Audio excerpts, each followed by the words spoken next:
Morning, ladies and gentlemen. It's always a pleasure coming into the CII event of the big picture.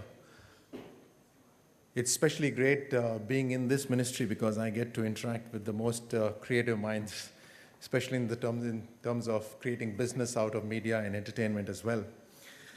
This is the 5th edition, and the very fact that you all get together annually and you put your minds together, finding solutions to way ahead, I think it's a fantastic way of taking our industry forward. Like Sudhanshu said right now, that we could be the global leaders very soon. A thought came to my mind that the Western countries may have taken the first run, but the century will be scored by us. So the industry is very rapidly changing, of course, right from the way we create content to where we access content, to where we deliver the content, the revenue models of the whole industry. It's continuously getting fragmented, and newer revenue models are being created. The market distributions are changing, talent and skill is changing and increasing rapidly. In fact, the kind of population that we have and the kind of skill that we can actually create, it's mind-boggling, and that's why I feel that India can be the leaders in this business in times to come. Even now, it's a treat. It's very, very heartening to hear when one says, and which I learned recently, that most of the Hollywood films are actually, all the animation effects and the visual effects are being done by Indians, and mostly in India. It's absolutely amazing, and it's a great sense of pride that comes in every Indian. And this is just the beginning. Even when you see the film like Bahubali, I think one of the best things about Bahubali was not just the story, but also the fact that it was made in India. And that gave a great sense of pride to all of us. Very, very limited centers of excellence are there right now where information technology, graphics, and such education is being taught right now. It can be extended. We have minister here from Karnataka. Karnataka is one of the leaders in this, but it needs to expand. And that's where the industry and the government can come in together to put the experts, to put the facilitators together, to try and create more such centers of excellence all around the country. In fact, when I speak of center of excellence, it comes to my mind that Ministry of Information and Broadcasting is actually now creating a center of excellence for gaming, visual effects, and animation. And that we are doing in Mumbai, the closest to the industry. So we are not taking to where the minister belongs. We are not taking to, which usually used to happen. We will take it to where the industry is. So there's maximum amount of cooperation between the industry and the center of excellence. And the government is very clear on that. We will create the infrastructure, but we will let the faculty be run professionally. So we need a private partner who can bring in the sort of high expertise in faculty. And we propose to do that in Mumbai very soon. I think with the most of the DTH operators, most of the broadcasters will agree that kind of accessibility with the government is very, very high these days. Of course, the revenue models have to be thought of by the industry, which is a challenge as of now. But the way the content is reaching, the way the content is being shared, even the way the content is being created. Very recently, on the 2nd of October, we thought we'll have a competition for short films, 1 minute, 2 minute films being sent in by anyone who could record in a HD format. And HD format, as you all know, is recorded on simple mobiles. And we had about 4,000 entries come in, and each one was an amazing film made. So it was extremely competitive and difficult to judge the best short film possible. So these are the methods that anyone can create a film, anyone can share the film. Broadcasters are in for a big competition now for that. And I spoke about the skill development. I believe the minister was here a couple of days, yesterday I believe he was here. And even in terms of skill development, I'm happy to state here that FTII, the Films Television Institute in Pune, as a first time is taking the education out of the campus. So we're going to take these certification courses all across the country, starting with Guwahati very soon.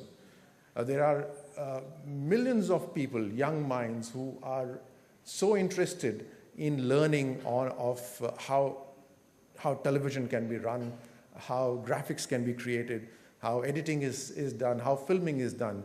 And we need to now take the education to them rather than wait for them to come into very limited brick and mortar educational centers. Similarly, we have a large number of films that are now being supported by Government of India. In terms of the Cinematographic Act is going to change very soon. It's a decade-old Cinematographic Act which we have right now. We're going to change that. We've had a whole lot of controversy on the censor board. The government has been very clear on that. And in fact, to that effect, on the 1st of January 2016, and obviously when we do something on the 1st of January, we want to send a message across. So on the 1st of January 2016, we announced Sham-Benegal Committee, and to bring about and suggest changes in the Cinematographic Act and the way censoring is done, or the way films are viewed by the certification board, and give them a large scope to work within. And I'm happy to state that we're going to remove most of the restrictions that have been put by the previous government, whichever party it has been. We're going to remove all those restrictions, and we will perhaps very soon limit the certification process to as less as use of scissors as possible. And the restrictions, if at all, would be only the restrictions which are there in the constitution of our country. I think that's being very, very fair. Anything that you cannot speak off the camera, you cannot speak on the camera. Yeah. So I think it's very clear. So in these days when internet has really reached every home, restrictions on what you can see is not really feasible.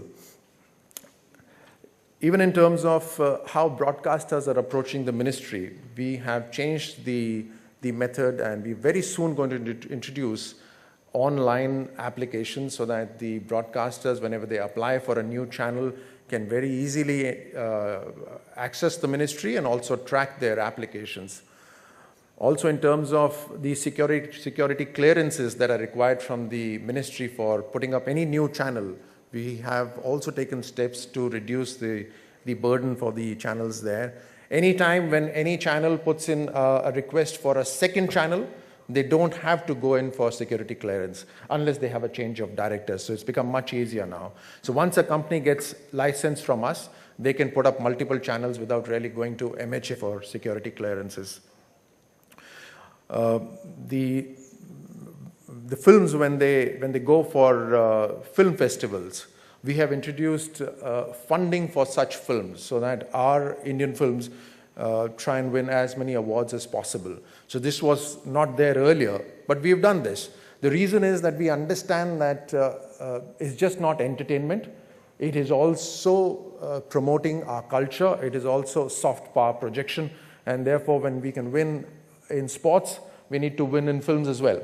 So we're going to fund films which are now going to go for various film festivals up to the tune of about 1 crore each film. The number of film festivals that we are having all across the country and internationally are on the increase.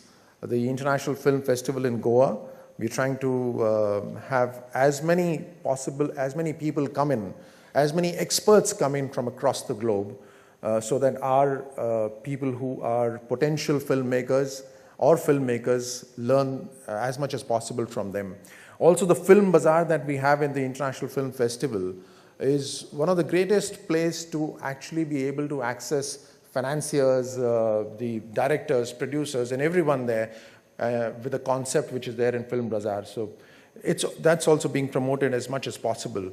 Sudhanshu, you were there in Cannes. When you walk on the streets in France, you would have noticed most of the advertisement there were of Indian companies. So that's the kind of trend there is now. That's the kind of domination there is now of the Indian media industry, and no wonder it's going to grow.